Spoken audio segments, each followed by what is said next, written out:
It was in Madrid that Velázquez caught the attention of King Philip IV, who was an avid collector of art.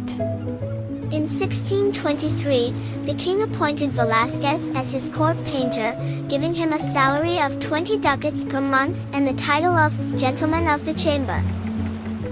Velázquez's appointment as the court painter was a huge honor, and it came with many privileges. He was given a room in the royal palace, where he could set up his studio and work on his paintings. He had the privilege of receiving medical treatment from the royal physician and access to medicines from the royal pharmacy if needed. He was also granted access to the king's private art collection, which was one of the finest in Europe.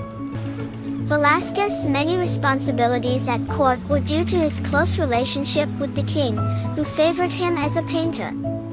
In addition to his role as court painter, Velázquez also held high positions as the king's chamberlain and the keeper of the royal wardrobe. He was responsible for overseeing household staff, managing the daily operations of the palace, and organizing festivities and ceremonies. This often involved creating artwork, costumes, and sets. As the superintendent of the royal palace, Velázquez was also in charge of the maintenance and upkeep of the palace. His close relationship with the king gave him access to important political and social circles, making him a valuable asset to the court. Velázquez's most famous painting is Las Meninas, the Maids of Honor, which depicts the young Infanta Margarita surrounded by her attendants and Velázquez himself. The painting is renowned for its use of perspective and the complex interplay between the figures, which creates a sense of intimacy and depth. Velázquez's skill in depicting light and shadow is also evident in the painting, as is his ability to capture the character and personality of each figure.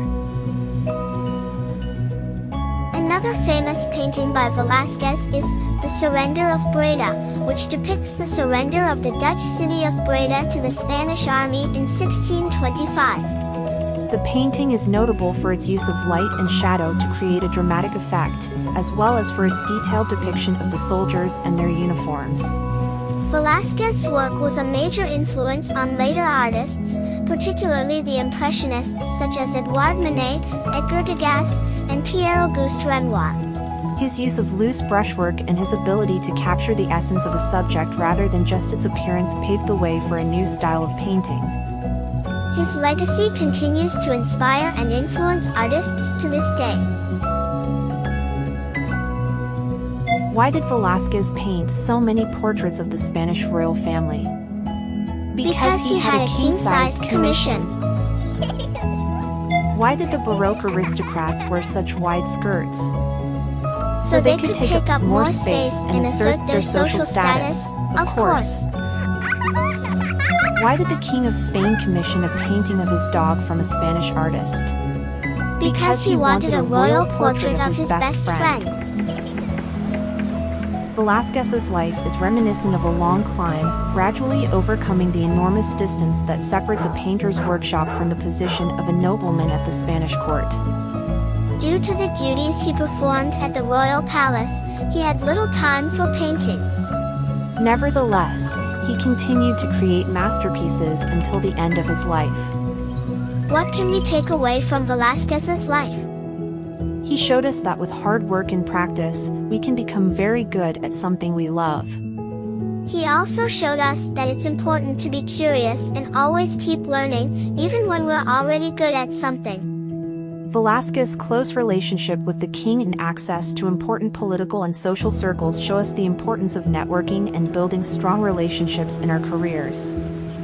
And most importantly, he showed us that it's never too late to start pursuing our dreams and doing what we love. We hope this video has inspired you to discover more about the art and artists that interest you. Remember to keep an open mind and enjoy the beauty of art around you. So be sure to hit the like button and subscribe to our channel for more art-tastic adventures, because just like Velázquez, we too like to have many admirers, and you become a beloved part of our big creative happy family. And if you love art like we do, drop us a cat emoji in the comments. And if you happen to know any jokes about artists, we would absolutely love it if you could share them in the comments section down below. Adios.